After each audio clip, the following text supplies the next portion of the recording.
I'm happy to share with all of you that now the BVA family is of 250 members. I wish you all in advance a very happy Diwali. Diwali, also known as the Festival of Lights, is a joyous celebration symbolizing the triumph of light over darkness and good over evil. This vibrant festival is a time for reflection, gratitude, and to share happiness. We at BVA understand the importance of knowledge and networking. Hence, I appeal to all of you to register yourself for the physical session at December 15th and 16th at Royal Orchids in Bangalore. Here, all categories of valuers will be coming, and let's make this occasion a grand success. Is my voice audible? Yes, yes. My appeal for today's speaker is that, sir, we are eager to hear you, to hear your challenges, your experiences during this field. And also, I understand that you are an arbitrator. So during end of the session, please share some insights regarding your arbitration experience as well. Now, I request Mr. Shiv Prasad to introduce to all of us today's speaker. Good morning, dear friends. You see, on this joyful Saturday, we all have assembled to welcome and to hear from Mr. Kazi and Riyazuddin. He's based out of Mumbai. He's a BCom graduate from Karnataka University and is a member of the Institute of Cost Accountants of India and a certified treasury manager from the Institute of Chartered Financial Analysts of India. He worked in Bharat Petroleum for over 36 years in different departments: shipping, corporate taxation, shared services, corporate treasury, international trade, and refinery finance. He has got a very good, rich experience in field of petroleum industry. He delivered lectures in international conferences in India, Singapore, and Dubai, and wrote a number of articles in on various topics of finance, taxation, economics, and oil markets, law, and valuation. And not only he is an FCMA, he is a registered valuer and an arbitrator also. And he is a practicing cost accountant, registered valuer in the SFA category, and an arbitrator with National Stock Exchange and Bombay Stock Exchanges.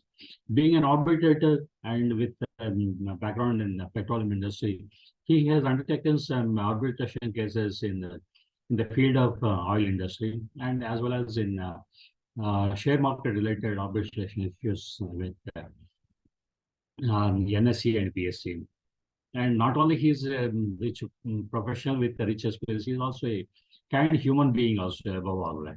I request Mr. Riyazuddin to share his experiences on measures and equations, particularly the practical aspects, which he has encountered, which has knowledge of which he has attained over his 36 or almost 4 years, 4 decades of experience.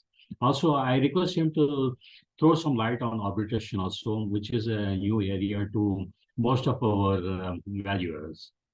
And apart from welcoming Mr. Kazi Riyazuddin to BVA, I welcome other newly joined members also, like Neeraj Agarwal or Ananta Rashmi Madam or many other professionals for that matter.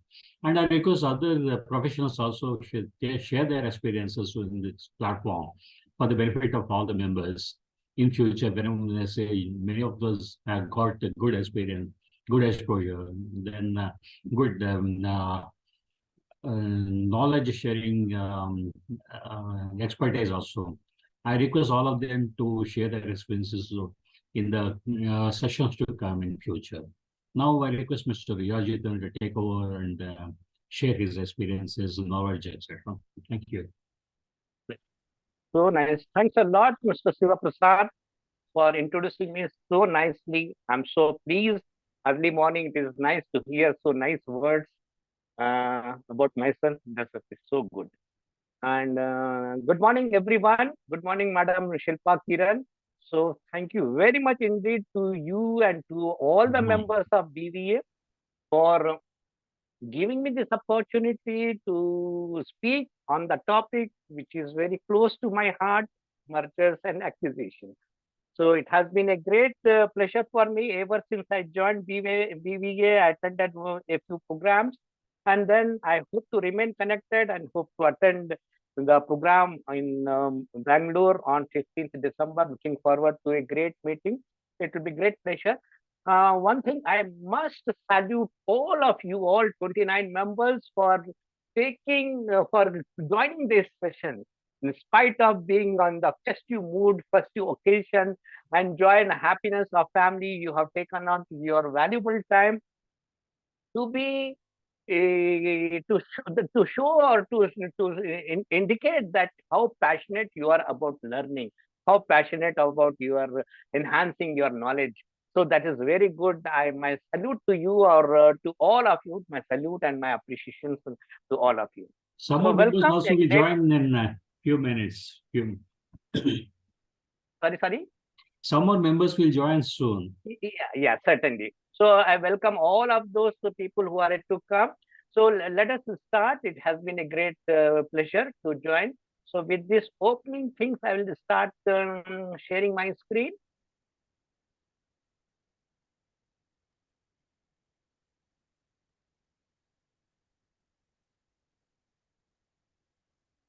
Can you see my screen, Mr. Yes, sir. Prasad? Yes, yes.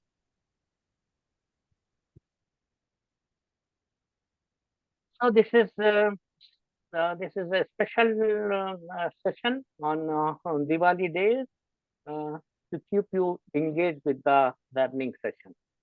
So what mergers and acquisition? Of course, this picture depicts how best you can bridge, how can you build a bridge over the gaps so that both the companies gain together the advantage of mergers and acquisition. So today the agenda is basic concepts. Of course, everyone knows, but still it is better to start with the basic concepts. And just let us see what is the status of M&A activity in India as well as abroad, and what are the advantages of M&A and rationale for M&A. And we will also take up. Sorry, I have got a little bit bad cough in between. I might be disturbing your flow, but nevertheless, please try to bear with me. And then we will see case studies. So to start with, corporate family or corporate, there is a lot of, what should I say, similarity between a human being and a company. Human being is born, he grows up, and then he gets married, and then has start having family, and then having children, and then children get married. In the same way, the company also is born, company also grows up, and company gets in touch with another company, gets married, should I say. That is the merger position, and sometimes it is a takeover, so sometimes it is acquisition. So that is the way to grow. So there is a lot of similarities between human beings and the companies. They also get married, and then sometimes in a very good way, very happy family there will be, and then sometimes there will be some differences or some hostilities or some separations. Everything is possible. What is possible in human family, it is same is possible in corporate family. But then now you have seen who moved my cheese. That is a famous food. So that indicates that you cannot remain complacent with your cheese station. You may be having enough of cheese, but there is no guarantee that cheese will last longer. So therefore, there is a need for always innovation, always looking forward to some different thing, because the writing on the wall is very clear that the cheese is not going to last long. So you have to look into the new possibilities of where the market is, how the materials will come, raw materials will come, what type of production will come, and where to whom, with whom to liaise further, with whom to network further, and then further to grow further. So mergers and acquisition is a part of a dynamic economy. As the economy picks up its momentum, so in the corporate culture, the pace of corporate reforms take place, restructuring takes place, and then similarly, the pace of M&A activity or mergers and acquisition also goes up. So what exactly it happens that it reduces surplus capacity which is available in one company, and it enables the another company to exploit those surplus capacity or the knowledge or the skills what the other company is having, so that better management takes place and substantial value is created in the process of mergers and acquisition. One company, say for example, is having a already established thing in one particular field, whereas it requires something additional resources. It is not necessary that it should go for cultivating the land or cultivating or digging up the earth. There is no need to reinvent the wheel. Already whatever is available, whatever whoever has produced or whoever has readily available those resources can be acquired by this company. So there is no need of wasting the time or wasting the resources in growing yourself. But instead of growing organically through the natural process, you can go and acquire, and through inorganic method, you can achieve those desired results. So those are the things that is the inorganic M&A process is basically a product of inorganic growth, and it gives substantial benefits provided it is done in the right spirit. Now, basically, when two companies are there, the acquirer has to take over that company or merge that company. Definitely, this second company would like to have some premium over whatever it is existing profits. So, therefore, the acquirer has to pay some premium. And acquisitions are often the best way to reallocate the resources between the different companies. What exactly basic concepts are? That there will be transfer for some assets or all assets and liabilities of the company, of the existing company, and to another existing company or completely to a new company. So two companies can merge together and make a new company, that is merger. Of course, you know all these things. All the members of the transfer company and companies become members of the transferee company. So that is the merger takes place. So merger and merger word has not been described in the Companies Act nor in Income Tax Act. However, the term used is amalgamation or compromise or arrangements. Amalgamation is also is sort of what should I say is a merger. So it is accomplished by voluntary winding up of a transfer company, and then it is merging. Apart from that, there is sometimes internal restructuring takes place. So that also just to bring it out some changes in the rights of the shareholders or the creditors. So that is the either the increase the share capital or decrease the share capital or reduce the share capital, like that takes place. So what are the key factors for this one? Growth is basically ease of doing business has improved in India, and because of that, lot of activity and Indian economy has been opened up to lot of competition from abroad, and with the moment of liberalization, these things also move. And taxes and regulatory requirements also there, which companies have to follow, and those things are constantly evolving. And in India, why this M&A activity is going up? Because the cost structure and advantages, although in comparison to China is not that good, but still it is far better, and India has become an investment destination as the GDP is growing very fast. A lot of companies, even Tesla or all the other companies are coming up in India and trying to establish their business. And a lot of this technological improvement has taken place, and that advantage, capital advantage is of the dividend population dividend that India has got, young population. So all these factors contribute to this. So during the last 5 years, that is from 2018 to 2022, if you see, this compounding growth has been almost to the extent of 24. the size of M&A deals have gone up, and number of deals also have gone up. Say from what should I say? The deals have gone up from say 557 USD billion dollar to 911 billion dollars of deals have taken place in India. And what should I say? This one volume wise also from say 69 to 163 number of deals have taken place. So there are number of companies which are going through this process. So basically recently what we have seen that HDFC has got merged with HDFC Bank and contributing to about valuation of $57 billion. Abu Dhabi Investment Authority, IDIA, it has invested about $500 million in Lenskart. Adani Group has acquired Ambuja Cement for $9 billion, and Mindtree and L&T Infotech has got merged and with $3 billion. And Zee Entertainment and Sony Pictures, it is in the pipeline and almost in the commercial newspapers. This is being projected. Zee and Sony. Baidu has acquired Akash Classes, was being. So these are the things which have taken place.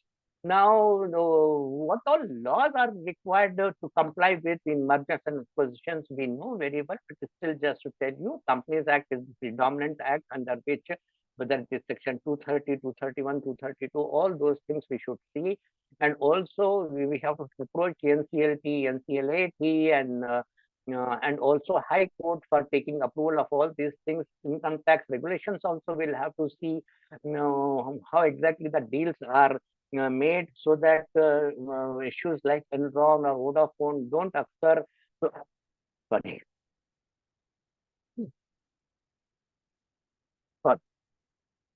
Then insolvency and bankruptcy code also is there. Whenever companies which are in insolvency or liquidation, that provides a great opportunity for resolution professional to design the resolution plan and then think of the opportunity of grabbing a company which is into insolvency or bankruptcy. We also have to consider FEMA Act and then SEBI takeover code, that is strategic. This one special code is there, takeover code. So we have got to comply with those things. Of course, Indian Stamps Act we have to consider. FDI policy we have to be thorough with. What is the incoming? As a valuer, we have to know all these things so that we have to update the knowledge on the legal requirement so that when we do the valuation, not only we do the valuation, but also see to it that we also give some sort of consultancy to them separately, informally, that those companies they are complying, or we ourselves should see whether the companies are complying with the requirements, legal requirements. Ultimately, something goes wrong or something fails, then ultimately, to some extent, valuer, of course, not directly, but still something you come to, something happens. So it brings bad name. So we have to be careful of all these rules, regulations, law changes, amendments, and also, of course, we have to know Ind AS, so whether it is 103 or ICA regulations, accounting standards 14, all those things we should see. So this is how these things.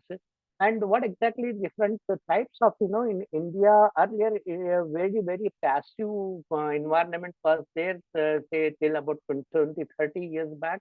But later on, after 1991, there have been a lot of churning taking place, M&A deals within India are taking place between one company to another, like HDFC Bank or Baiju, Akash, or like that number of companies. Similarly, inbound and outbound from outside India, people are coming and investing and then having relationship, whether is it insurance sector or banking sector or so many other fields, name the thing. People from outside are coming and investing into or tying up arrangements with Indian companies. Similarly, outbound, Indian companies are going outside and investing into and acquiring big companies in foreign countries. So this is a good way. And then startups are there, of course. I should not be taking longer time on this one, but in spite of that, there's some basic things. Startups also are the, what should I say, source of M&A deal, because the startups require seed funding, angel investment, or venture capital or private equity, and also IPO. So here also there is an opportunity for funding these requirements through taking up some position, either through merger or acquisition or part amount or whatever full amount of a startup, it can be done. Of course, insolvency cases we have seen, and then major nature of the cases, mergers, acquisitions, sometimes demergers take place, sometimes slump sales take place, and then different carve-outs take place. So this is how different forms are there. Okay. And then sometimes we buy only the minority shareholders, or complete company is bought out. So different forms of M&A are there. And how you make the payment? Payment to those people from whom you are acquiring can be direct cash payment, settle it, and no more hanging on with further relationship.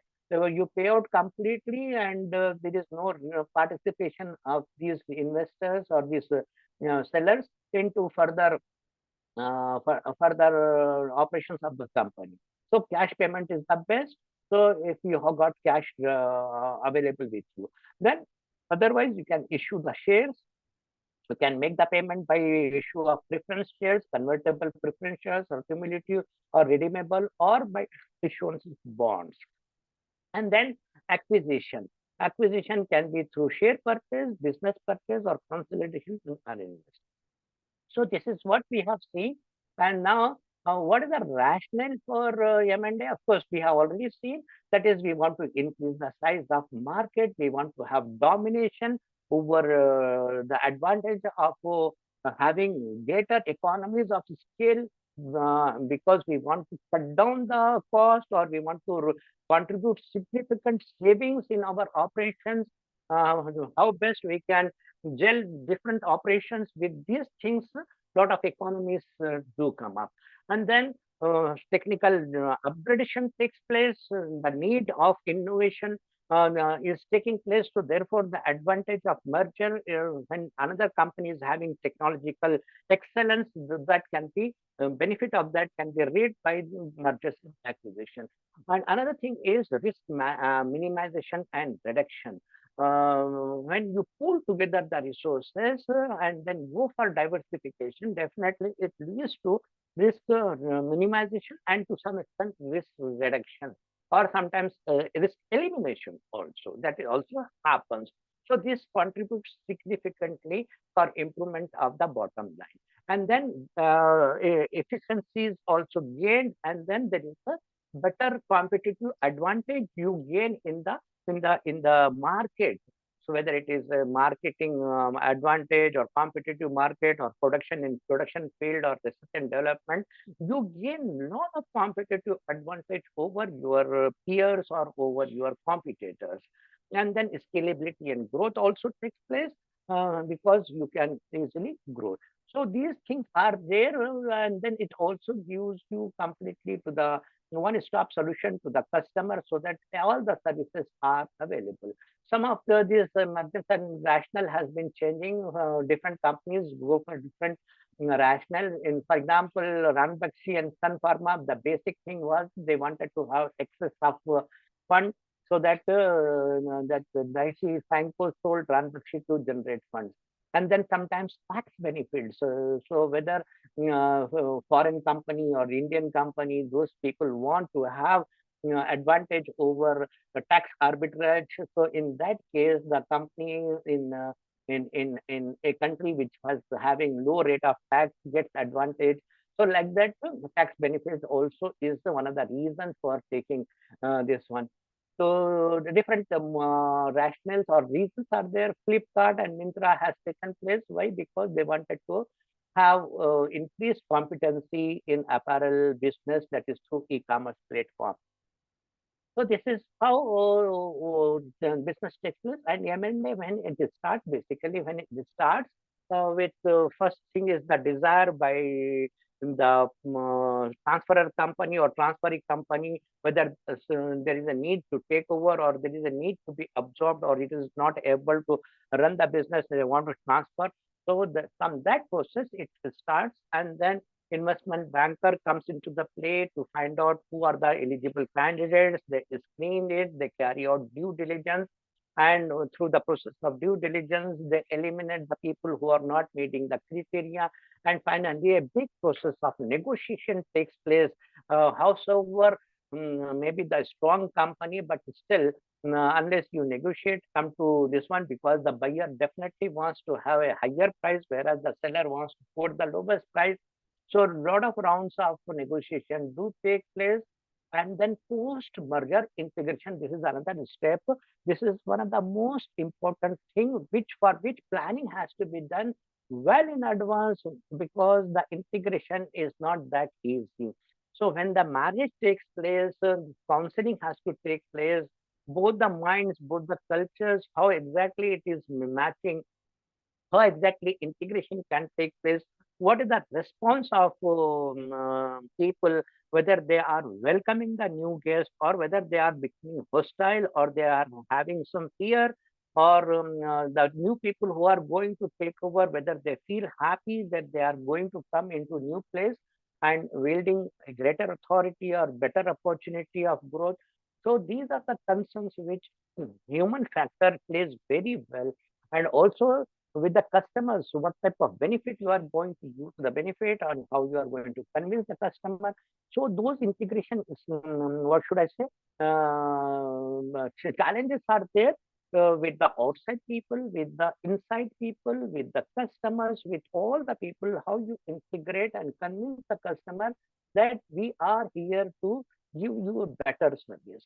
With these things, this is the big process for which a big planning, careful planning has to be done to ensure that M&A becomes successful. This is not just going across paying at the OTC counter and you buy a shelf, a company from the shelf. No, it is not that. It has to be a very carefully planned operation and systematically executed. There lies the efficiency.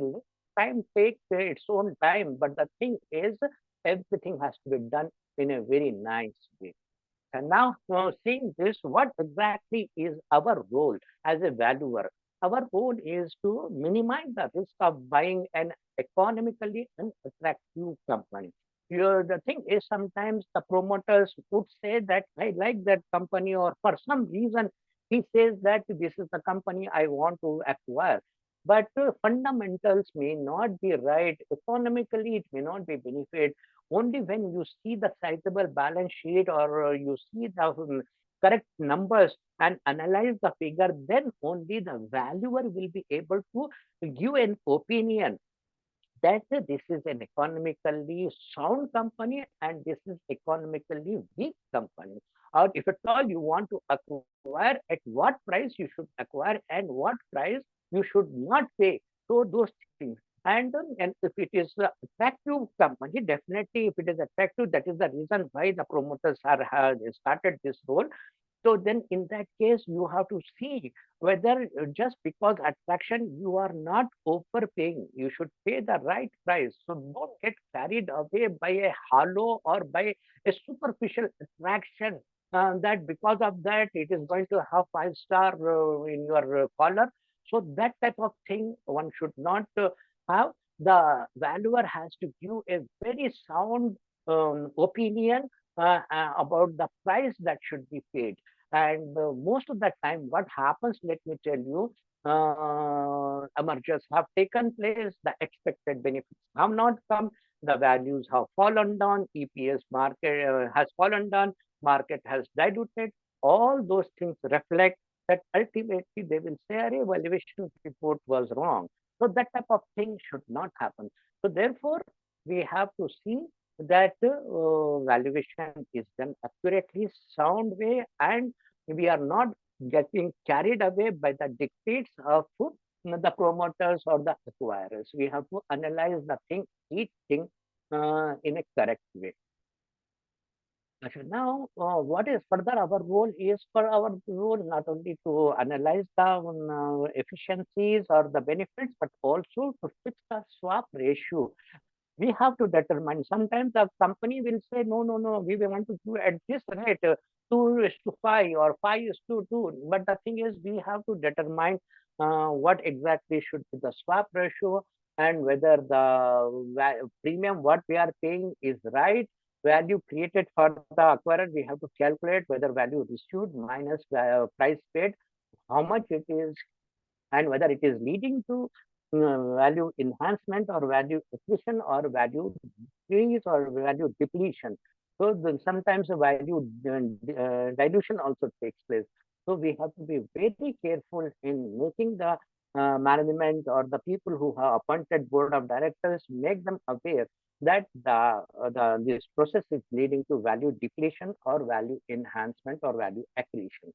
Yeah, and then ultimately the test remains the performance of the target company after takeover and the new company, merged company, how it is going to perform. Most of the thing, especially in US, about almost 1/3 of the companies which have been acquired have failed, and the resultant expected benefits have not come because there was overpayment at the time of acquisition.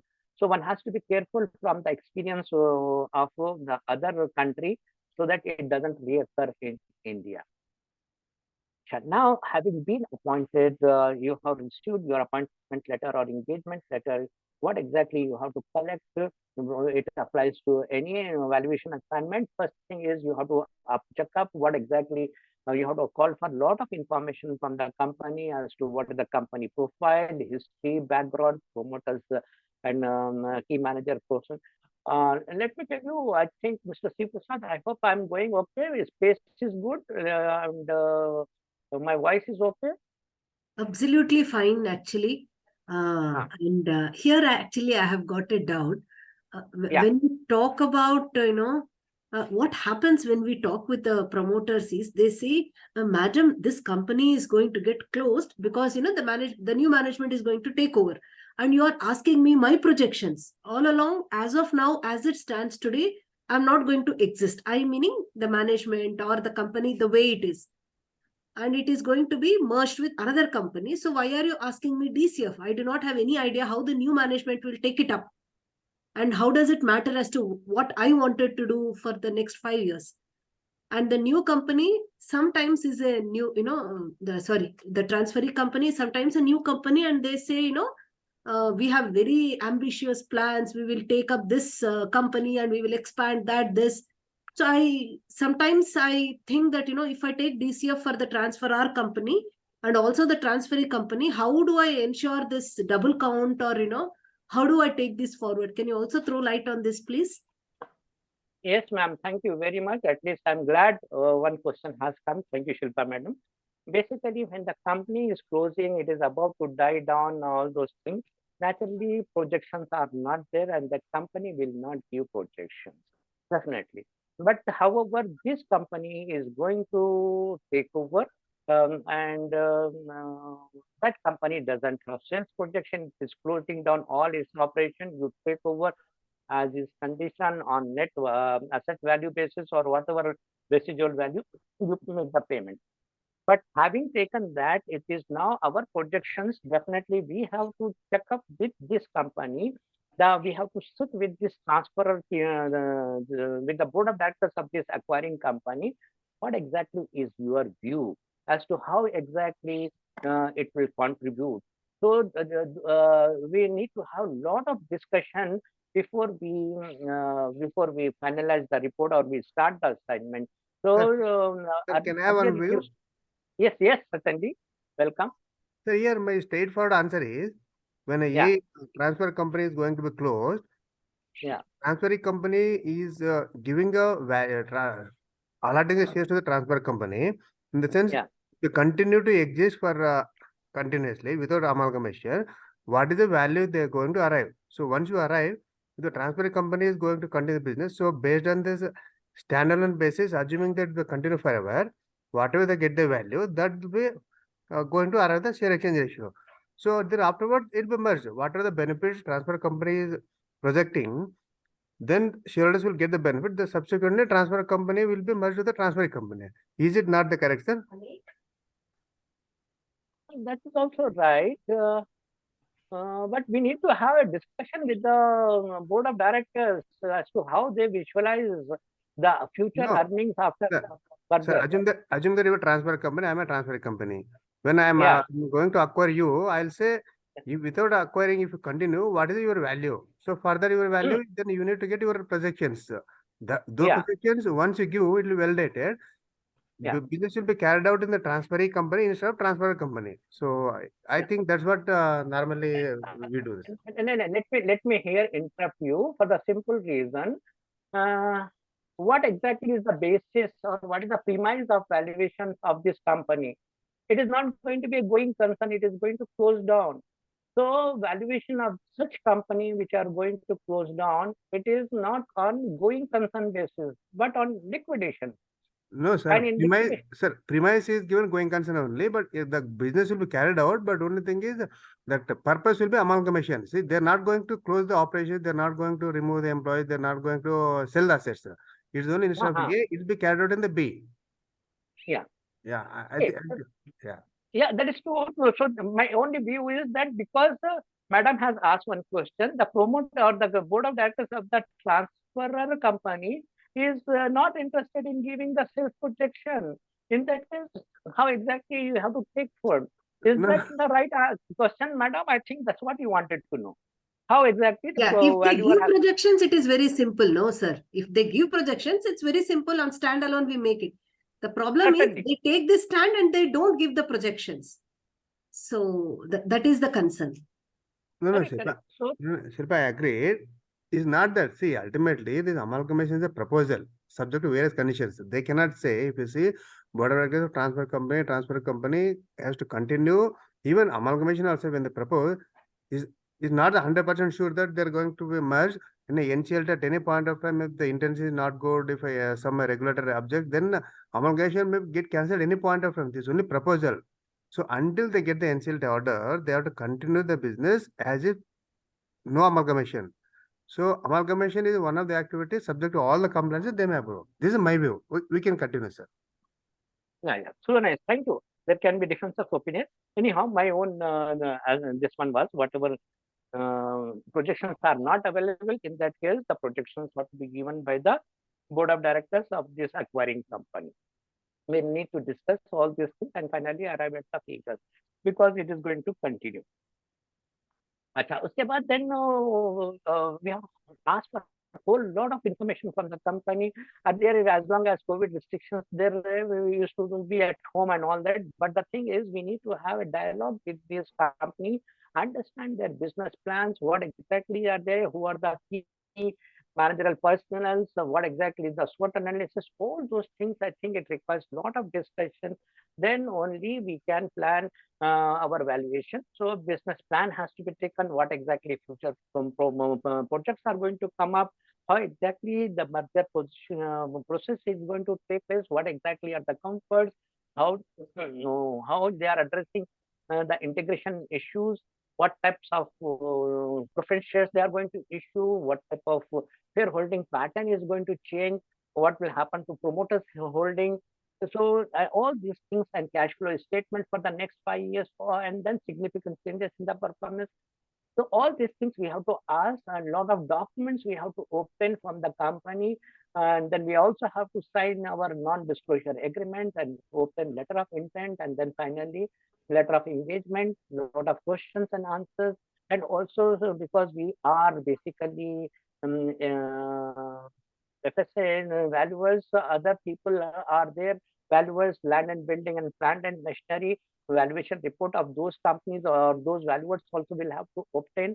So undertake all this information, what type of due diligence has been taken in place, merging company, whether it's startup company, CRP. So whole lot of information we have to check up. What were the abnormal factors in the performance of the company? All those things have to be eliminated because normalization of our earnings have to be ensured. And therefore, this requires a lot of discussion. And also, find out what exactly is the various in the business, which company it is, what is the level of maturity or level of decline, what type of companies are there. All those things we have to study thoroughly. It applies to any valuation, but more particularly for M&A, you have to do not only for this company, but also for that company. You have got double responsibility. So that is the reason why this information has to be obtained not only for this company, but also that company. So this is how we have to go ahead. And now methods of valuation, of course, we all know because most of us are registered valuers, but some of us are joining, I think, new people. So for the benefit of those, they have already qualified the exam, and those who are new, but still it is better for recapitulation and for revival of our knowledge that FSFF, that is free cash flow to firm, is the main business for DSF method. We calculate this, and for calculating this, we take into account the net income of the company. We add all the depreciation and amortization, and then minus the increase in capital or working capital and capital expenditure. And from what should I say, FSFF, that is free cash flow to the firm, we come to free cash flow to equity. For that, we reduce the debt components and we get the free cash flow to equity.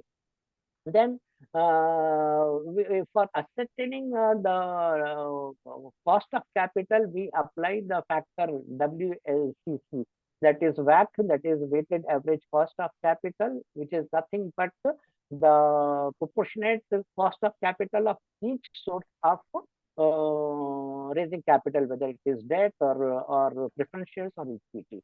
So accordingly, we arrive at this, and also cost of equity, that is RKE. We know that is this is how we take into account these factors. Sir, I have a doubt here. Yes, ma'am. Bondholders are there. We have to take WACC. I have understood this. But if there is any loan, any bank loan, okay. Yeah.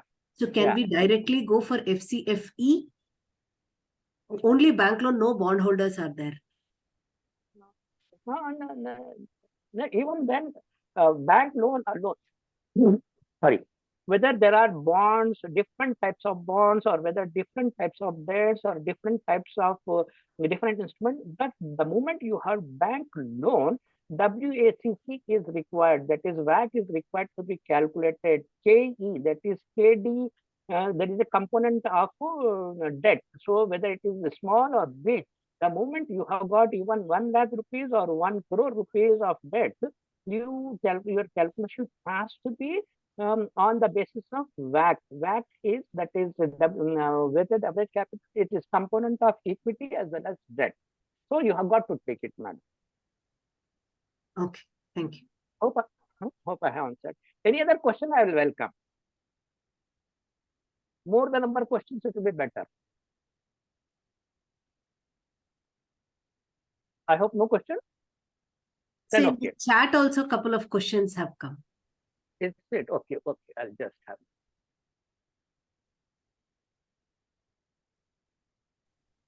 Sir, still I have one doubt. Yeah. In case of merger, whether I should, for transfer company, whether should I go for NAV basis or DCF method? What I understood that first I should prepare the financial for the existing transfer company. Either if company goes in going concern basis, we should base on a hybrid of income approach and NAV basis.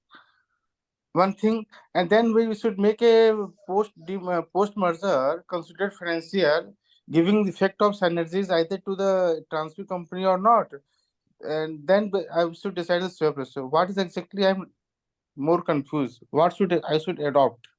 Whether should for the transfer company NAV basis only, and for the post merger I should adopt the DCF method. Let me tell you, since most of the cases DCF method is quite relevant. That is the most important. DCF method is generally followed for most of the IT. But however, in certain cases, DCF alone is not enough, or you have got to have combination of other methods also.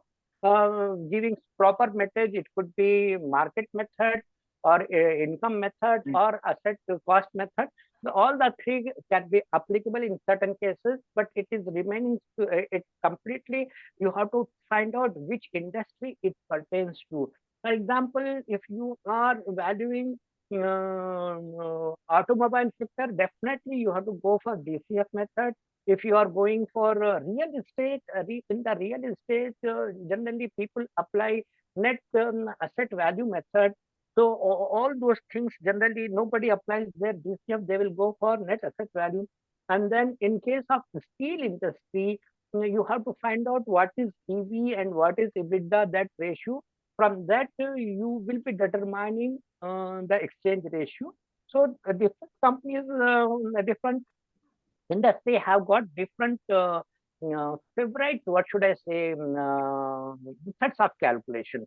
And then retail sector will take, you may take DCF, but apart from DCF, you can consider multiple, that is about 10x or 15x of retail future earnings, whatever earnings are there. So different reasons are there for different. There is a whole lot of, what should I say, sense for adopting a particular method for a particular industry.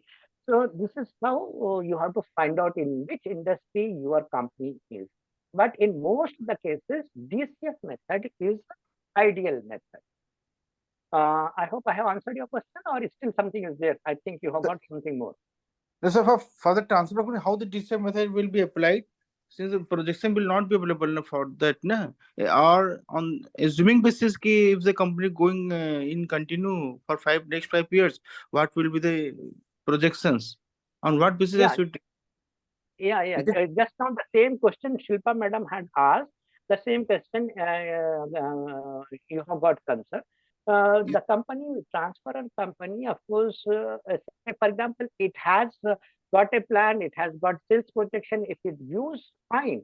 But you can assume of sometimes the valuer himself will have to assume depending upon the past trend. The company is not sick. There are different things. Let me tell you, if this company is in running business and can very well continue in the running business, so over the past trend, how much increase has been then year on year,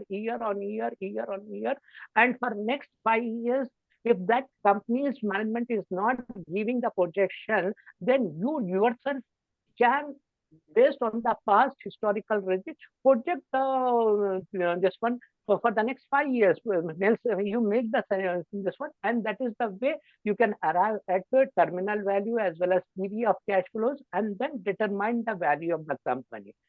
Thing is, if that is a sound company, is a running business, and your premise is going concern. So in this case, premise will be the going concern, not the liquidation, no? Certainly. Okay. Sometimes the valuer is called upon to do the sales projection. The client himself will not give it. In that case, you have to apply your expertise, your knowledge, and how exactly sales projection, which industry it is, how the industry benchmark are doing, how this company is doing, lagging behind or doing very well. Compared to that, you continue as for the next 5 years or 10 years, this company's growth will be like this. Based on that, you will be able to determine what is the method or what is the FCFF of that company. Hope I have answered your question. Okay, thank you, sir. Yeah, any other person? Achha, now one question is there, premise is whether going concern or liquidation for transfer company. Now, as I just now said, premise is going concern as long as the company is doing well and it immediately doesn't have any threat of liquidation. Only thing is, if a company is already into insolvency and proceedings have started and it is sinking, so there can be slump sale or there can be asset sale. So liquidation, in that case, the valuation of that company, it is quite open to you. So there you have to take the premise of liquidation. So that company, although it is going to be merged, so there the premise is liquidation. There you cannot assume going concern. I hope I have answered this question. Another question is that one should decide you are acquiring a going concern or a distressed company. Yes, you have to decide, because the decision is whether you want to have a company which is acquired. Sometimes distressed companies are available at cheaper rate, and there are people who are making good business by acquiring distressed company because they are available at thrown away price, and then they take it. So there are certain companies who are specialized in taking over distressed company, and then they turn out. For example, Lakshmi Mittal, he used to take over from the steel companies which are completely gone cases. He used to, and then from that, he used to make a gold company. Steel company used to become gold company because value has increased enormously. So he used to turn iron into gold. So that is the touch of Midas. So then whether synergies of, another question is whether synergies of merger to be considered while valuing transfer company or transferring company. Yes, the thing is synergies will take place only after merger. So what exactly is the expected improvement in the performance of the new merged company? To what extent it benefits? So that has to be valued considering the performance of transferred company and transferring company into the merged entity. So synergy arises, and we have to value that synergy of or expected synergy by combining both these operations. Okay, then another question, only cash credit, no term loan. So only cash credit, no term loan. Yes, but it may not be term loan, but cash credit also comes at a price. So I feel cash credit is a can anybody else throw the light whether we should take cash credit or term loan? Good question. Madam, somebody is asking whether if there is no term loan but only cash credit, should we take back calculation? No, sir, normally cash credit will treat as a working capital loan, so it comes under current liabilities. So, because that is part of running cycle. Very true, very true. That's very good. So nice. So cash credit or running, what should I say, become forming part of working capital. So debt component, debt is different. So debt you have borrowed something, whereas cash credit you have taken by pledging the stock securities. So generally that forms under current liabilities. So current liabilities, excess of current assets over current liabilities, working capital. So there is a separate treatment for working capital. So the rate of income tax, sorry, the rate of borrowing on cash credit is not taken in for VACL. Yeah. Any other question? I think in the Sir, are you saying that working capital borrowings are not to be considered for VAT calculation? That's right. Working capital is totally different. So a debt component, long-term debt component, that is the debt. So for that you have to calculate the what should I say in the VAT component. CC will not, cascade will not be considered as a debt under the WAC. That's right. No, but okay, got it. This confusion was raised to me also. Okay, no problem. Because it is a component of working capital. Yeah, this is a working capital component, right? Good question. I'm happy this question because this makes me also think before answering. And I'm glad I'm learning a lot of things by talking to you. Sir, may I continue to ask the question, sir? Certainly. Now we will go through a case study. Just a small case study with the projections of XYZ for next 8 years, how many years? Yeah, up to 2030. For 8 years, next 8 years, there are sales projections from 178 to 204, 235, 270 crores, 311 up to 473 crores. And EBIT is 16 crores and then 17 right up to 30.95 crores. And then no PAT, that is net operating profit after tax is, I think, is 10.61 crores right up to 20 crores for the next 8 years. Then what we do for calculation of free cash flows, that we take this NOPAT. We start with NOPAT or net income. To that we add the depreciation component. So 10.61 plus 3.14. Out of that, we deduct the increase in capital. In the first year, there is no increase in the capital, 2024, but here it is going on 0.63 crores in the next year, and then it is going on. Similarly, working capital also is increasing. In the first year, there is no increase. In the second year, 6.42 right up to 14.32 crores. So what we do from NOPAT, we add depreciation to NOPAT, and then we deduct the capital expenditure, increase in capital expenditure, and also we deduct increase in working capital. So then we get the figure of free cash flow for each year. This is how for the next 8 years we have calculated. Generally, we take 5 years. This case study I have assumed 8 years. After 8 years, let us see how exactly. So during the 8 years, if we see Sir, the here I cost, have one doubt. yes, sir. Can you go to previous slide, sir? Yeah. Sir, in the NOPAT, you are adding a depreciation, non-cash, capex, and working capital. Yeah. What about interest on term loan, net of taxes? Because we are going to calculate FCFF, and that includes interest. So then afterwards, the interest will not be there. Normally, do we consider the interest net of taxes as an adjustment figure? Yeah. See, in NOPAT, what I have done, NOPAT is after deducting, and NOPAT is nothing but IPT multiplied by 1 minus tax.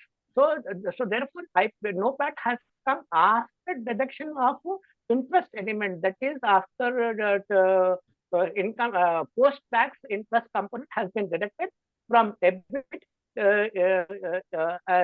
that has been deducted to get NOPAT. Therefore, this NOPAT is already deducted, that interest amount is already deducted in NOPAT. Sir, correct, NOPAT. See, here the assumption is, now we are going to have a FCFF. FCFF means what? Assuming that we are adjusting all the outstanding borrowings after adjustment. So normally what we do, in the NOPAT, assuming that company has got 100 crores of term loan, so interest is already deducted. Now, in the after this NOPAT, in the future, since we are going to have a FCFF, now we do interest component into 1 minus T. So in the 10 crores interest, 7 crores will add it back here because that will not be there part of in future. That's what I see, but I don't know whether am I right or not. You are also right, but if you are starting with EBIT, then you can use this. Here, since I have started with NOPAT, I am not deducting again interest components. Okay, fine, sir. Yeah. When as far as Z Limited, another information is given. The cost of capital is 15% and value of debt is 7.92 crores. So therefore, growth rate is 10%. If growth rate is 10%, how from this last column, free cash flow, we will take 13.75, 6.27, 7.37, 7.6, all this line, we take it here. 13.75, 6.27, all these factors cash flows we have taken. The present value of at the rate of 15%, that is we divide 1 divided by 1.15% raised to the power of that number 1 year, number 2 years, 3 years. Most of you know already this how to calculate the PV factor. So our PV factor is also available from the table. So like that, you take it and then you multiply this free cash flow multiplied by PV factor to get present value. So for each of these years, we calculate this, present value. So sum total of this one at the end of 8th year, when we total all the present value, it is coming to 36.09 crores. So this is how the PV of the next 8 years have been arrived at. Now the next line is how to calculate the terminal value. Now the terminal value has to be calculated. So free cash flow for the year 2031 is 7.05 crores. So here we will take what is the terminal value for free cash flow for that terminal year, that is the 8th year, multiplied by 1 plus growth rate. Growth rate has been given here at 10%. So that is taken divided by what is the WACC. WACC here is given as 15%. WACC minus growth, that is growth rate is 0.5%. So with this, we come, sorry, growth is 10%. So with this thing, we when we multiply FSF of 7.05 multiplied by this factor 1 plus growth, we get 7.75.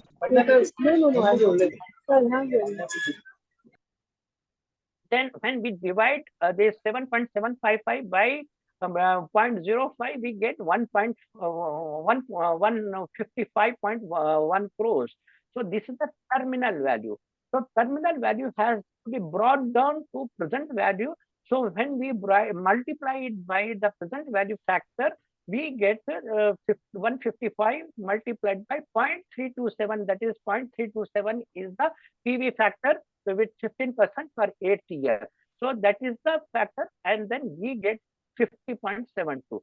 So this 57.72 plus this 36.09 is the total value of assets, sorry, of free cash flow from the firm.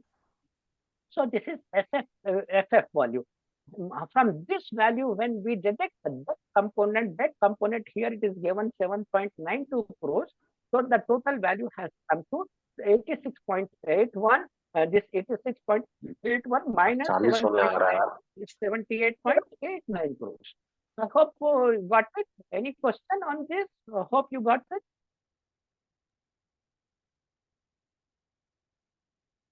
This is, of course, a very preliminary exercise. Any questions? No questions. Okay. So then, thank you. But the thing is, I will take up another case study to in it. We have completed 1 hour. Another 1 hour we have got. So shall we take up another study? Are you ready? Or any questions? Let me have some feedback. So we can take up another case study. We can take up another case study. So nice. So here another case study where, for example, there are 2 companies. One is P Limited, another is Q Limited. P is trying to acquire Q Limited, and revenue of this Q Limited are given. That is, the revenue is 500 crores, 1,000 crores, 2,000, 3,000, 4,000. Sir, actually, are you sharing your screen? We are still seeing your PPT. Oh, I'm sorry.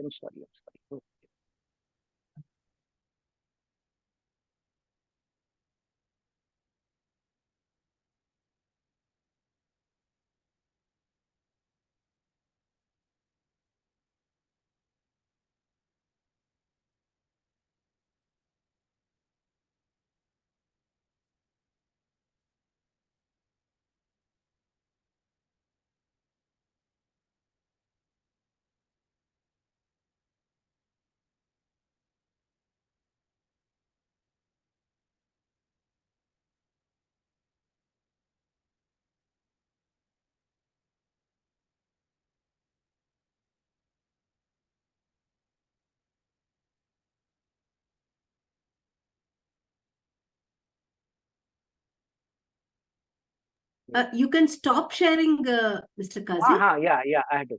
Yeah, I'm doing that. And again, share your screen. Yeah. Sorry. Can you see now?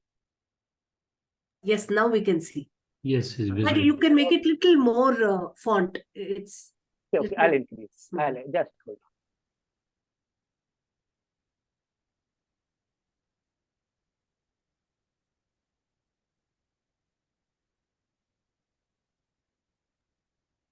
Sir, you can increase the percentage resolution. Hope it is okay. yes, it's fine. This is good. Let us say revenue. These are projections of the big company: 500, 1,000, 2,000 crores, 3,000. 4,000 like that. Sorry, sorry.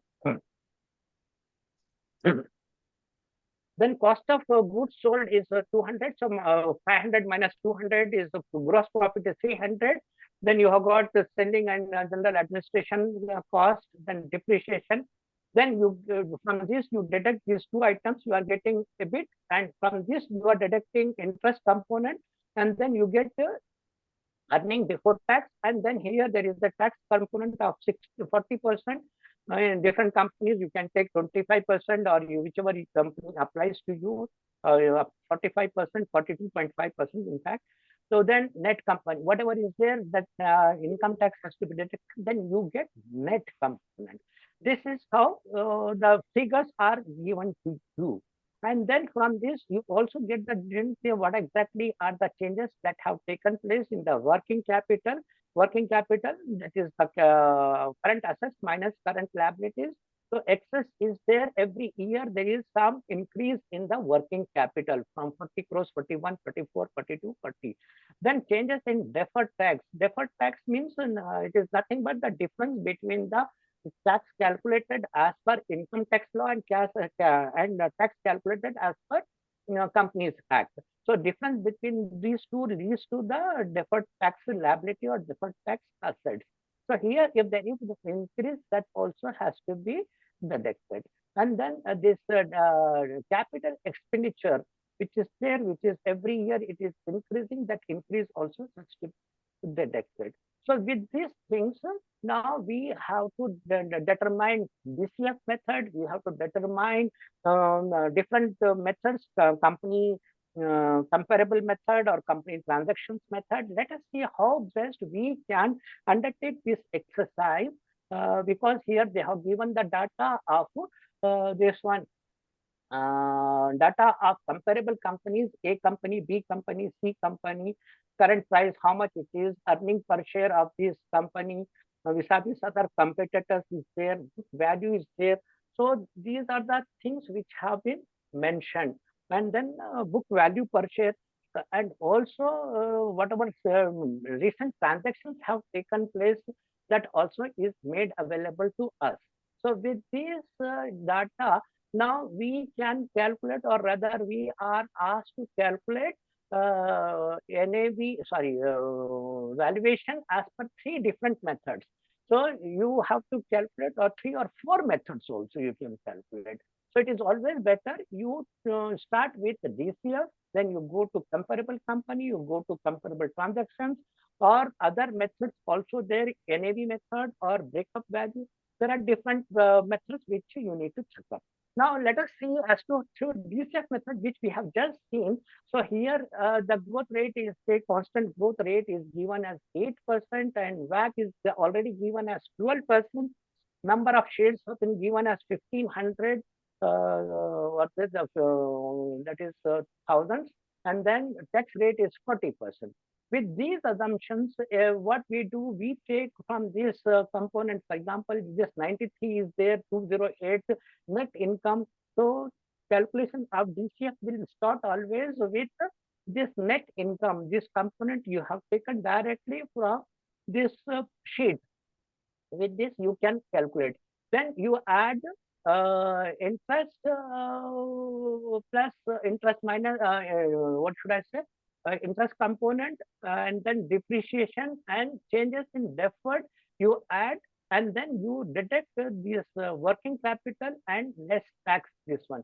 So these things, after deducting these elements and adding this depreciation and deferred taxes, you get a free cash flow for this entire year, 136. All these things are there. So this is how things have been calculated from this example. Sorry, this case study. Okay, and then and you have calculated the what should I say? Cash flows. Please increase the font size in this case, in this sheet. Sorry. Please increase the font size in this sheet. Font size. I'll increase. Right side down below, there is that minus plus, not 100%. There also you can increase.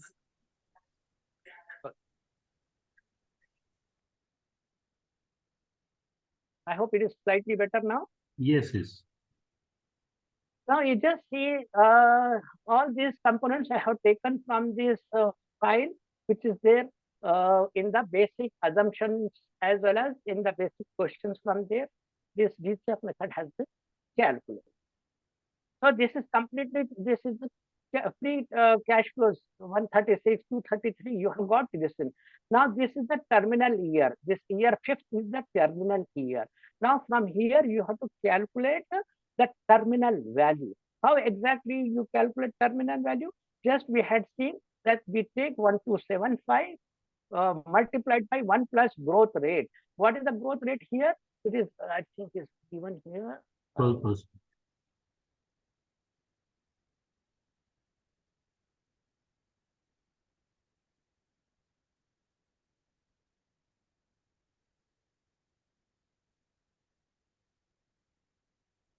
Rate is here 8% and VAT is given 12%. So with applying this formula here, we get this this value. That is, I'll just show you how exactly 1 plus this 1275 we have taken multiplied by 1, this 8% we have taken, and the whole thing is divided by this VAT minus this constant growth. So with applying this formula, we get 34,436. Now these values plus this value, that becomes true cash flow, and that is value is divided, multiplied by the PV factors. So PV factors are calculated, that also we have seen earlier. So this value multiplied by, or rather it is divided by 1 plus rate of VAT. So here, and then whole divided by to the raised to the power of first year, second year, third year. So like that, when you get the PV factors, you calculate and then you work out.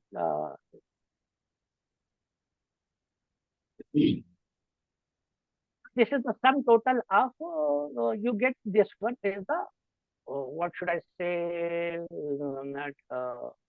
the total is cash flow for the year.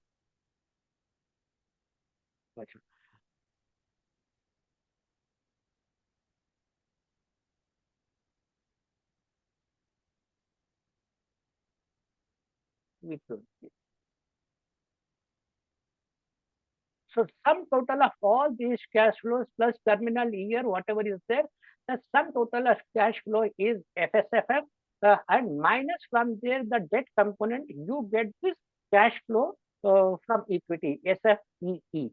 So this one, this cash flow from equity, that value, equity value divided by number of shares. How many number of shares are there of this company? Here it is number of shares. So that 1500,000. So this value, when it is divided, it is giving you 14 rupees as the value of shares per share of this company, which is going to be acquired. So this is how the calculations are done. I think I have taken at a higher, slightly faster pace. Any question, any doubt, people can ask. I welcome most. I have a question. Yes, sir. Yeah. In your experience, yeah, is there a difference? I'm talking about the valuation from point of view of the acquirer. Yeah. Is there a difference if the acquirer is going to issue shares versus pay cash? How much and how much? Question, sir. I thank you very much. Basically, at the time of making the payment, two things can be adopted. One is cash payment. Outright you pay the cash and settle the deal. Another one is issue the shares or bonds. Now, which one is better? Friend, if you are cash rich, definitely you don't an internal rate of return. Compared to that, this acquisition is going to contribute higher value. Definitely, it makes sense to utilize the inner sources or this funds and make the payment and settle it. so that you don't carry the burden, because the prospects of that company after merger are going to be very good, and you alone will be able to enjoy the benefits of entire synergy. There is no question of sharing with the new people, with the transfer company. So complete enjoyment is yours. But to pay the cash, you are borrowing from another company. Take it for granted. That would be a recipe for disaster. Now, what Baiju is going through, such a lovely company running into multi-billions and then doing unicorn, what you call multi-crores of company. That company started acquiring other companies for cash, and in order to make the payment to those companies in cash, it started borrowing from different people at rates, quite attractive rates, quite higher rates. And after paying to these people, you wanted to enjoy the complete benefit, but internally those expected results have not come. And on the one hand, your income is less. On the other hand, your outflow is very, very high. Those people, the transfer company has not become shareholder or risk holder or risk participant of your business. At least if they were 50% benefit, and had sharing of 50% or 25%, but borrowed and financed the entire thing, then you have invited a discount. So this is the lesson that we learned, especially if you are paying out from your own pocket, no problem. As long as the funds expected to, the synergy is going to come, and because of that, you are doing your financials have to be, your working has to be good, strong principle. Then you take a decision to finance from your internal source, but certainly not by borrowing from other. You don't acquire others.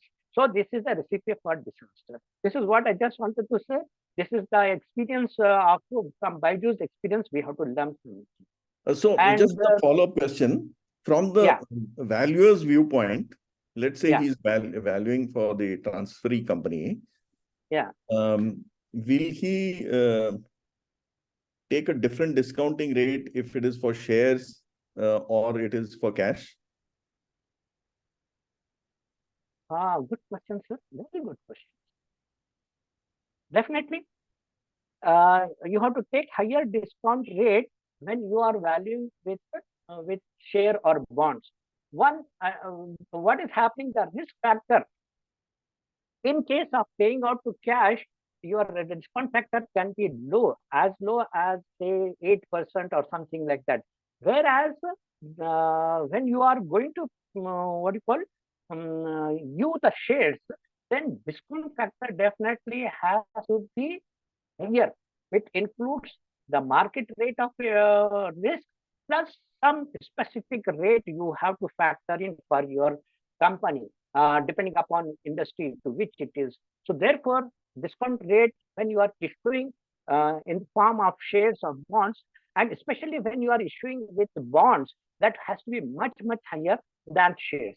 So this is because the risk factor is high in case of cash and in case of shares, in case of bonds. So these risk factors are high. To that extent, you have to factor in your discount factor which you are going to take as a valuer in your exercise, in your best judgment. What is the mode of payment? Accordingly, you apply the discount factor and the risk premium for different assets. Higher the risk, higher the discount factor you have to apply.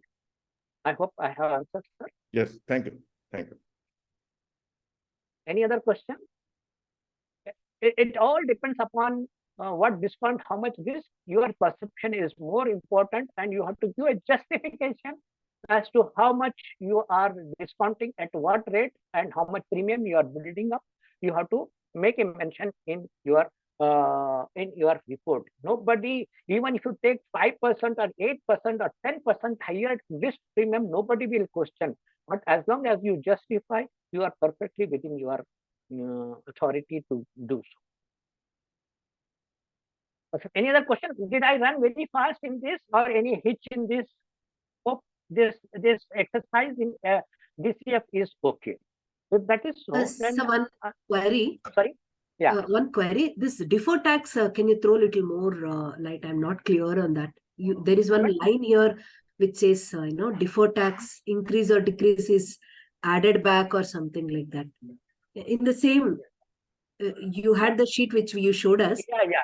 And now I'm just taking you, for example, under Income Tax Act, there are, see, the rates of tax are different for different assets and these two statutes, that is Companies Act and Income Tax Act. Generally, the books of accounts are drawn as per Companies Act.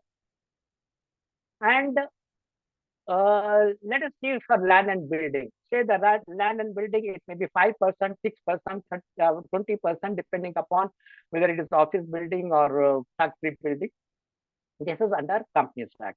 Let's say under Companies Act, say if it is 5% also, it need not be same under Income Tax Act. Income tax may be providing for lesser rate of depreciation. So this difference between Companies Act and Income Tax Act, that gives rise to some difference. So this difference becomes deferred liability or deferred asset.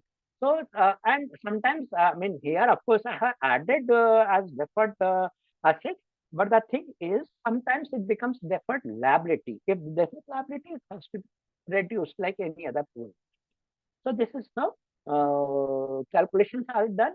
As long as you have provided higher depreciation as per income tax, so that means you have paid higher income tax, and in the books of account, it is less depreciation you have provided. You have created a deferred. It is a fictitious, or you should say, which is a asset which is fictitious in nature. This has been generated.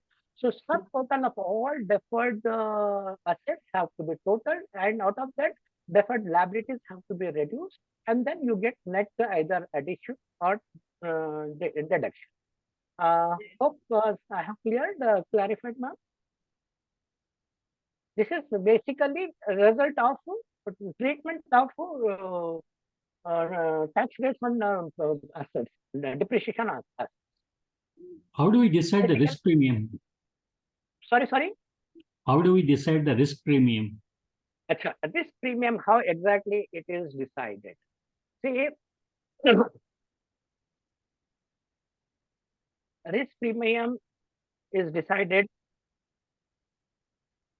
First thing is you take into account what is the risk-free rate of interest, risk-free rate of return. For example, if you just see, there are 2-3 concepts in this which we need to know. First one is risk-free returns. What is risk-free returns? Where the government securities are there, that is considered as zero default rate. Therefore, the risk-free return on GSEC or government securities, for example, for 10-year paper, 10-year GSEC is about, say, 7.37%. If that is the normal rate, then you have to check up. Then you also have to see what is the market rate. What is the market rate of return?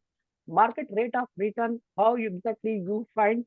Say, for example, in the year 2023, say, for example, it is, say, 60,000 is the BSE index. If it is, BSE index is 60,000. Let me tell. Another one is, say, about 2013. 2013. How much it would have been? Say it was 40,000. So there's difference between this and this. So it is 20,000. This difference is 20,000. So this 20,000 is the difference. So that 20,000 divided by number of years. So number of years is, so it is giving you what do you call 10 years. You have to take the CTR. CTR, you have to take it, compounding annual growth rate. So that would come to, say, roughly it will come down to, how to come calculated. Do you use XIR or formula? No, I'll just tell you. this will be divided by number of years for the formula. Anyone knows CAGR? Anyhow, it is average rate of interest. You can see it is about 10 raised to the power 10. Say it is coming to say 12%. So this the market rate of interest is coming to 12%, whereas the government securities rate is 7.37%. If that is so, the market rate, whereas risk is market return is 12%, whereas government rate is 7.37%. Whereas your company, your assets, there is a beta factor. Beta factor is the study over different period of time as to how much variation in relation to the market rate, how much, whether it is rising in the same position or it is falling down in some different proportion. Whether if the rate, if market has gone up by 10%, your market, this one has gone up 12%, or in case market has gone up by 20%, this has gone up by 50%, the volatility will indicate what is the beta. Sum total of these values will give you the beta. Beta for all the companies are available, readily available for the public companies, public listed companies. It is available in money.control.com. You need not calculate, readily it is available. So beta for that industry or for that company, if it is available, so risk-free rate of return plus beta multiplied by the premium between these two, that is between these two values, 12% minus 7%, 37, that would be the value for 12% minus 7.37%. With this, you get the value for, what should I say? This is how the formula will be worked out. So when you work out, RFR is 7.37 plus this beta, let us say beta is 1.25% multiplied by this 0.63 minus 0.707.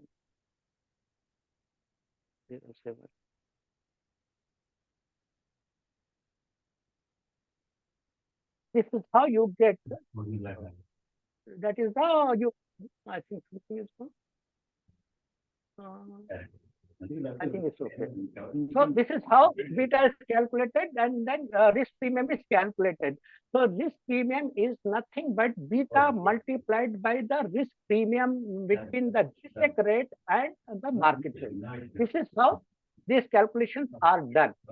So these are the things which I think we were going back to. So shall we go back to this GSEC method? I think we had this question. I think we have answered certain questions on this. Risk premium we have seen, and we also have seen the other questions. Any other questions, sir? Sir, how do you fix the swap ratio, sir? How do you swap fix ratio? this? Yeah. Now the thing ratio? is, now first thing is we have to work with all these three methods. DCF method or comparable company or comparable transactions. After working at all these things, we have to find out which method to follow. And after finding out what is the method, how much is the company's share value of this company and that company, we have to find out. And then if the value of the company, or should I say earning method, did I work out somewhere? With that, you come to know the swap ratio. For example, the value of the company, for example, value of the company is, say this value of the shares is 2,000 rupees, whereas the value of this company is, say, 200. Definitely, this value is greater than this by 10 times. So for company A and company B, the value of this, if the value of the shares per share, what is the market value or what is the determining factor per share, based on that you come to know that the ratio between this company and this target company divided by this 2000 rupees, that is the value. So for each share of this company, for one share of this company will get 0.1. That is, for 10 shares of this company will get 1 share. So like that, for this 10 shares of this company, these shareholders of this company will get 1 share. So this is how swap ratio is calculated. So it is depending upon the market price of the share, or earning per share, or EV by EBITDA, whatever principle you have adopted, based on that the share value or swap ratio will be calculated. Hope I have answered, sir. Yes, sir. Thank you, sir. So this is how. Achha. Shall we go to a comparable company? I have got another few minutes. I'll just tell you. See, in this exercise, in this case study, example was given that there are changes in working capital, and also what exactly are the current prices of stock, 30 or 50 or 40, and then earning purchase. All these figures have been given. Comparable company statistics. So from this company, we will go to comparable companies. This one, I'll just take you a slightly higher resolution.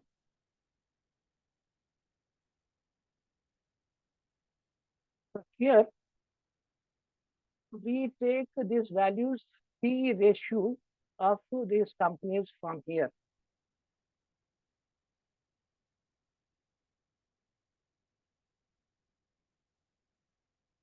See, this one is C3031. So this one, these values, current stock price divided by earning per share.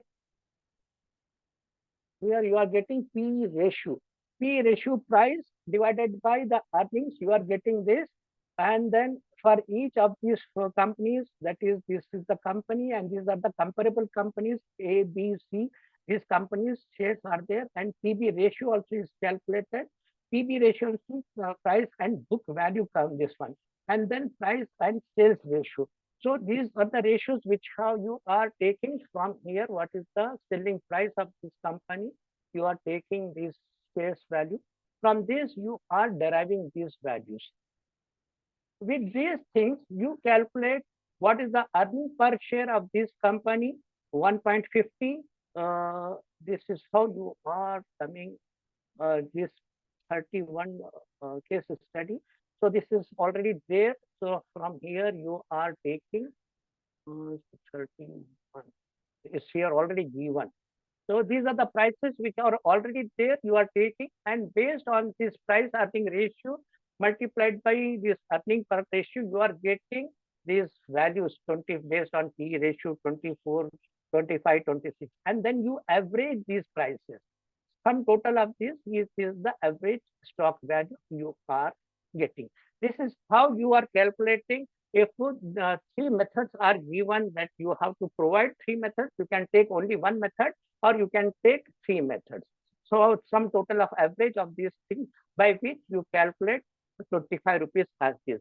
You just see under DCF method, it was working out to be 14 rupees per share. Sorry, here it was there, 14 rupees, whereas under comparable method, it is coming 25. Let us see comparable transaction method. Here, comparable transactions method also they have given, and here the values are given, comparable transactions as to how those deals have taken place and what is the result of these things. This is how it is given. What I will do, you can go through these things when I share this this one. With this, I think you will be able to understand much better. So this is how you work out the PE ratio of each company, and then PB ratio, and then PS ratio. And then when you take out the earning price per share, this is already there in the case study. Based on that, you calculate, and then you take out income tax rate, and then you come to this estimated cash value per share, 34 rupees it is coming. So different methods, for example, this DCF method has given 14 rupees, comparable method has given 25 rupees, and comparable transaction has given 34 rupees. So much of difference. What exactly you are supposed to do? What to do? Which method is more, you want to give weightage? You are under full control to apply whichever you feel, whether 50% you want to give or 25% or 25%, whichever you exercise your judgment, and then finally you come to a price which could be lying in between 34 and 14 rupees. So you can average it out, or you can give some weightage, or you can say that only DCF is applicable based on your assessment of the industry and why you are not considering comparable company method or comparable transaction method or NAV method. You have to give some justification why higher reliance you are giving to one method. Based on these things, based on these parameters, you have got to finally arrive at the figure or the value of per share of this company, and also value of that company. Both the companies, what is the value just now I had shown, whether it is 2000 rupees or 200 rupees, like that when you work out, then you establish swap ratio, and that is the final thing for which you have to give the value report suggesting that this is the swap ratio. And the courts also have held that whatever judgment or whatever method of calculation you have adopted or whatever you have given in your judgment, that is final. Court also, even if tomorrow the shareholders go and challenge, nobody will question your judgment unless it is certain serious things or certain visible mistakes are apparent from this one. Otherwise, you can justify your figures with your justification as to why you have taken only DCF method, why you have not considered NAV method. So as I said, so each method is applicable to each industry based on its past practices or past fundamentals. Oil and gas sector, through which I come from, so there it is completely on different footing.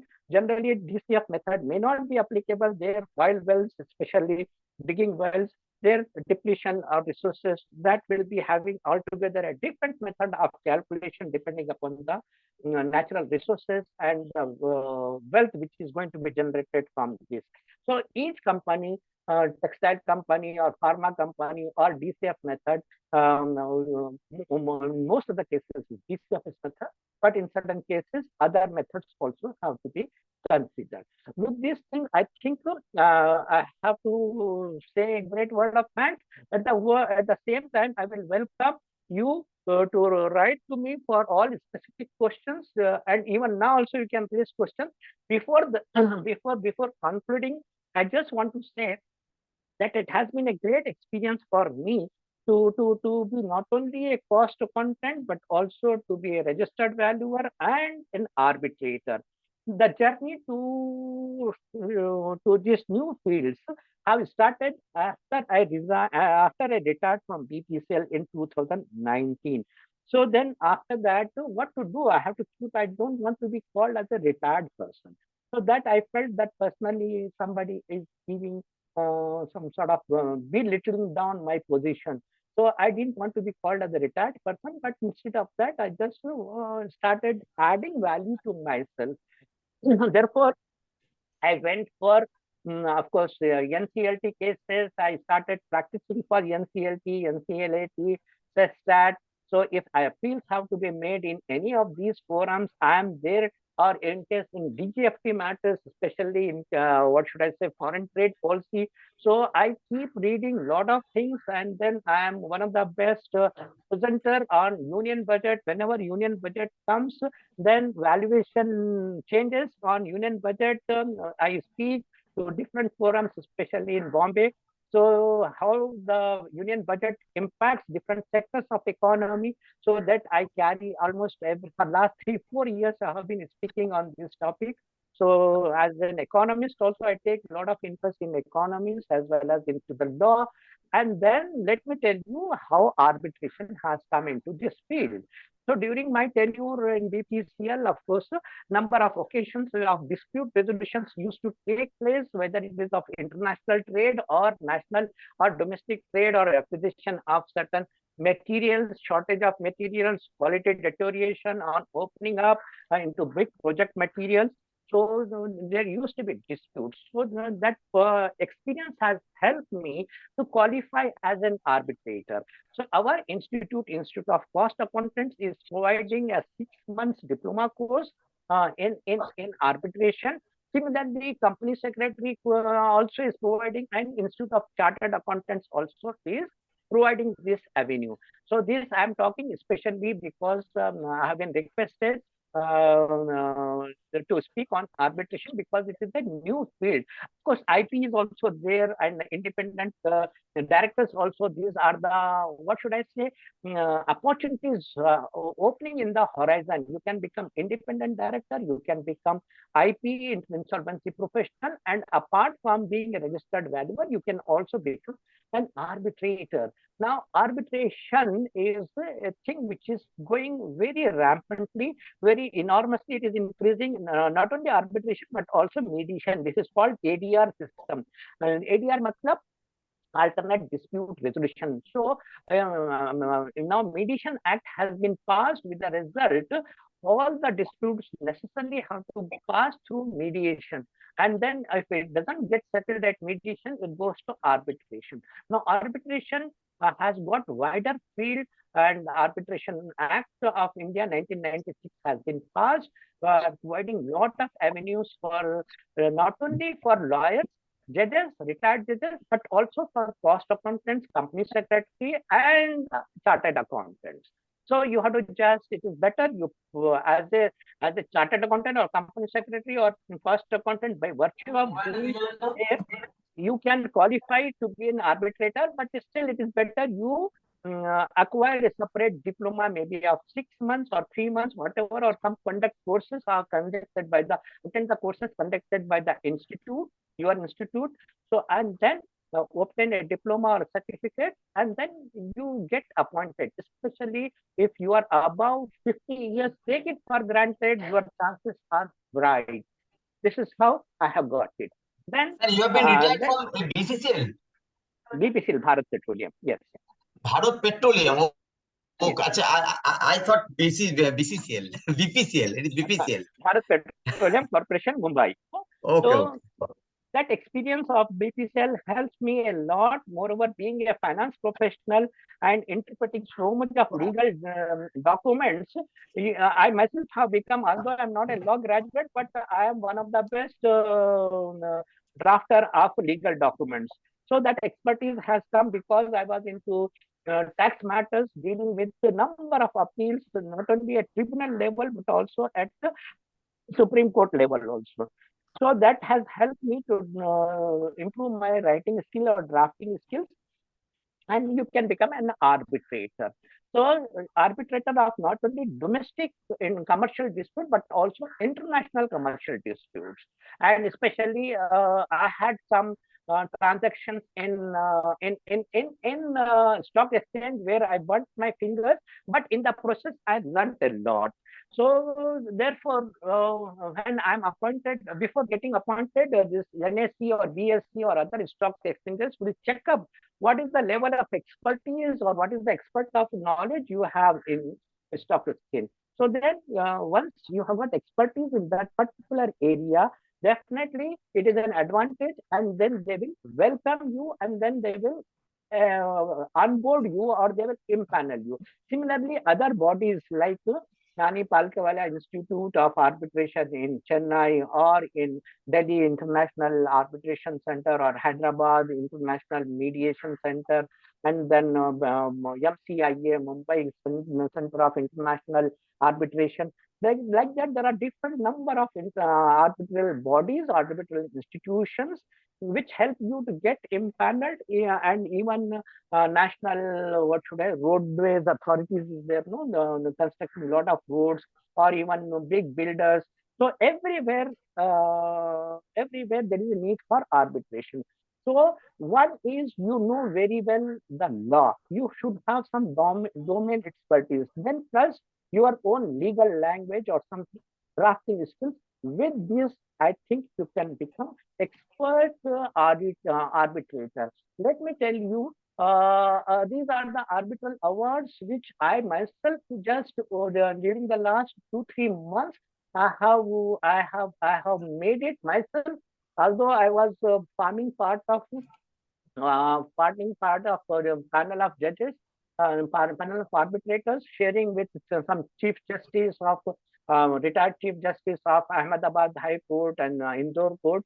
But still, those people I volunteered that I will do the drafting, and you see the award. And then they went through that, and then they found that Mr. Kazi, there is no need to make any change. You have come out very nicely. So that was a great pat on my back for the simple reason I think I did a good job. So this is how one thing I will just try to show where my so it is there. This one, my arbitral award is there. So 8 minutes, I'll just see where exactly. So the entire order has come up very nicely.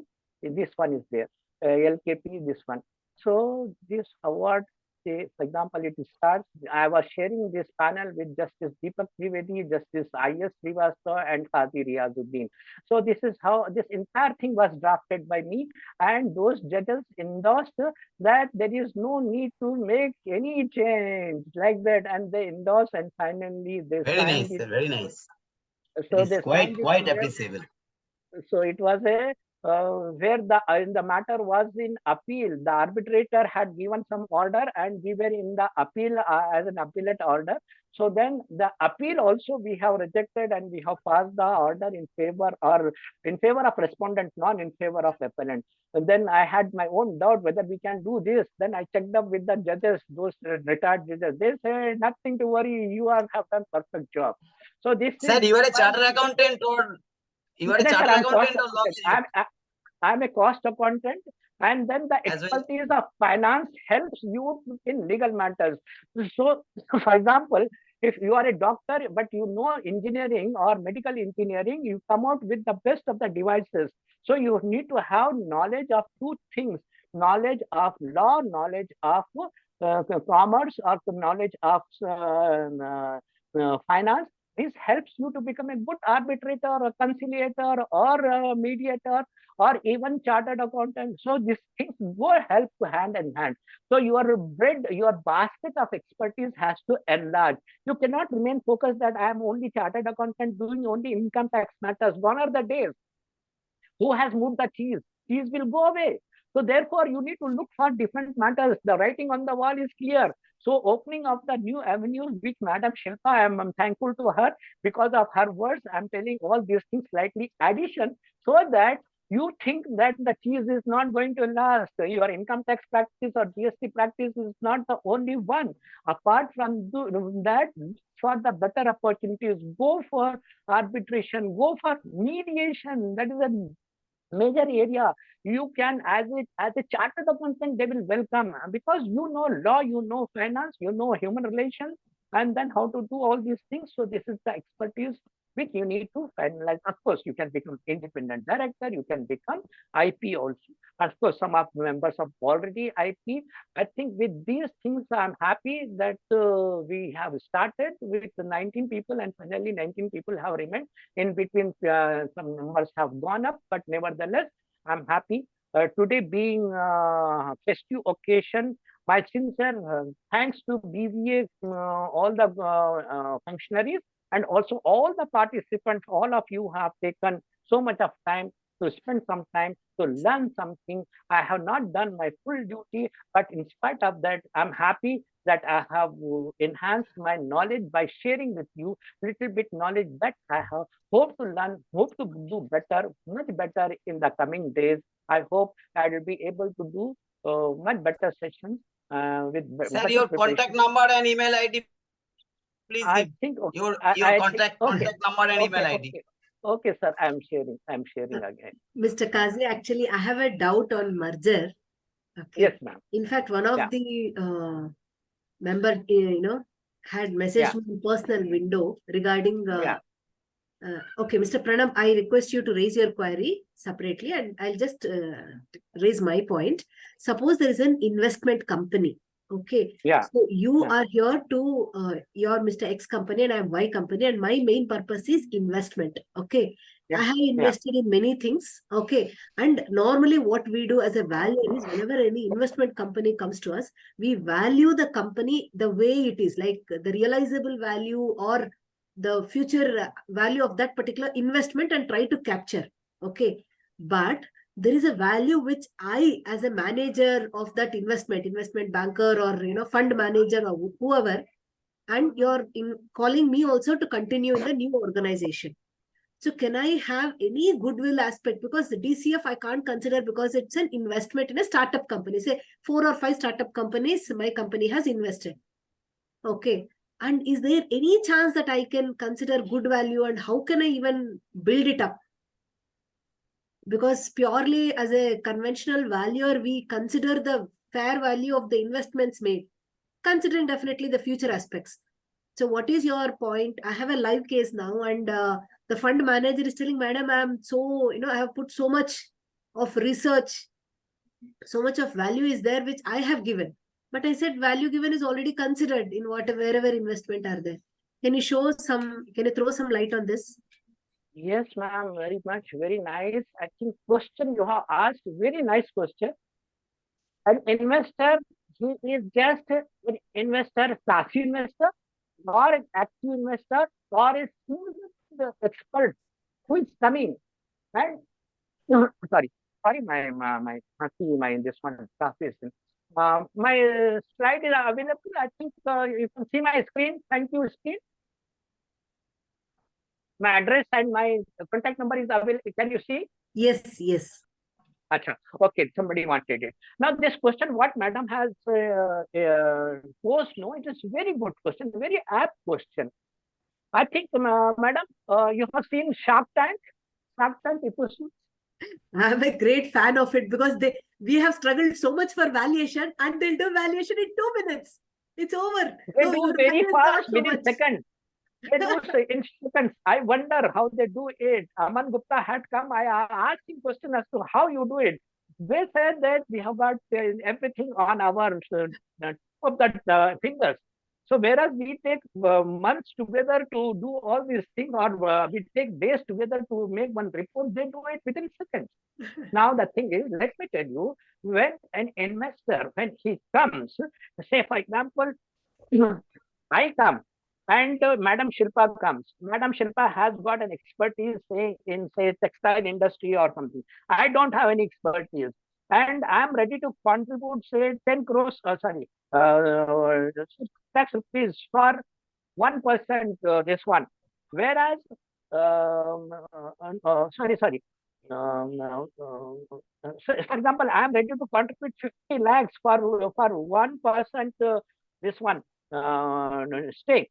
Whereas Shilpa madam will contribute only 10 lakhs for the same 1%. Why?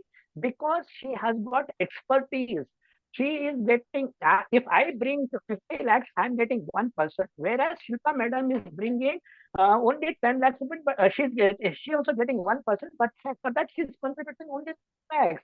Why? For the simple reason, she is going to be an active investor. I am going to be a passive investor, just concerned only with my return, just investment. Whereas she is going to be a guide, she is going to bring her expertise, she is going to contribute, she is going to manage the affairs at least once in a month. So that is the level of expertise. Therefore, she has to be rewarded more. Now, that contribution, that goodwill, or that expertise, intellectual property, that has to be valued. But how to value that? There is a separate session by itself as to what is the expertise, what is the level of excellence, what is the level of professionalism that this person, and therefore she KMP, she becomes a KMP, or whether she is becoming an active investor. So how much value is generated because she is telling, guiding you, go not on this path, you go in this path. What you do, all that expertise makes valuable this company, much more valuable than a passive investor. See the difference. So the investor, when he is coming with this, either he should get higher value for the same price, or he should contribute less and get the same price, same value compared to another person. So these are the two distinguishing features which in investor, because of his expertise or because of his professionalism, he contributes, and that intellectual property right valuation is by itself is a separate field of study. Someday when BBA gives me an opportunity, I will definitely love to talk on that subject as to how intangibles are valued, as to how business is created through these invisible factors and tangible factors. I think this what question and this answers to your investor you can reply to. Yes. With this, we come to end of the session, today's session. So you can stop the share screen. Yeah, thank you. Vijaya, are you there? Can you share your screen, Vijaya? On behalf of Bangalore Valuers Association, I request Mr. Shiv Prasad to formally convey a vote of thanks for today's speaker. And this is, sir, we would like to, forward this moment on behalf of BVA to you on over courier. Okay. Thank you so much for today's session. Mr. Shiv Prasad, over to you. Thank you, my dear friend Riyazuddin, for accepting our invitation to deliver your knowledge or share your knowledge on the mergers and acquisitions today. Despite being in the holiday mode, several participants or several value members have attended this, and they have actively participated in the discussions. They got the doubts clarified, that they have they have also shared their experiences, and you have clarified their doubts. Thank you very much. Starting with where is my cheese? You have covered the basics of mergers and acquisitions, the number of mergers and acquisitions taken place in our country of late for the last few years. Then various methods of valuation of shares.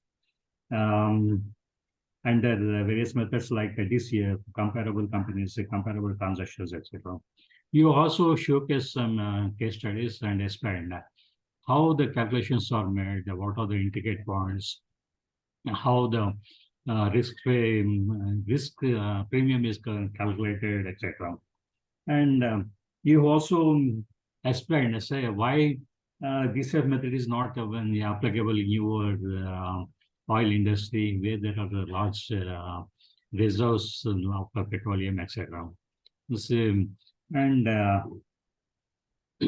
and moreover, say, I don't know whether the participants know or not. Say, you are a great presenter of union budgets. I attended a couple of programs presented by you on union budgets. You have compiled a large amount of data. I wonder how you could compile such amount of data, such voluminous amount of data, and you have analyzed them very meticulously, and really, I remember those programs, though it was almost 6 months or 8 months back. And then you have made the participants think over the methods of calculation of major values, etc. And you have sharpened their skills. Thank you very much. And you have actively encouraged the people and made them participate in the conversation and in the discussion. And apart from measures and equations and measures, you have also thrown light on ADR system, that is alternative dispute resolution mechanism, and the methods like arbitration and mediation. And you also shared your expertise and we came to know about your drafting skills. And not only you are a valuers and CMA, you are also a lawyer, as I come to know for the first time. This is in what I call the guidance to the valuers to take up other professional avenues like arbitration, mediation, etc. Apart from our regular practice like cost accountancy, chartered accountancy, company secretary, or valuation or IP. So Today's presentation is very comprehensive, and everybody is mesmerized and everybody is spellbound by your presentation skills, the level of knowledge, etc. And in the future, we look forward for more such sessions. And also, I request all of our members also to take up some sessions on the subjects which they are experts, or they have got good skills or command over the subject. With this, I again thank Mr. Riyazuddin, and also welcome the newly joined members. Thank you. Thanks a lot. Thanks a lot, Shiva Prasad sir. Thanks a lot, Ravichandran. Thank you. Thanks a lot, Shilpa madam. Yes, thank you. I wish you all Madam has very been doing happy excellent Diwali. job. So wish you happy Diwali. Vijay Lakshmi also did excellent job. So all of the BVA members and to all the participants, wish you a happy Diwali. Thank you. Yes, happy Diwali to you also. Thank you.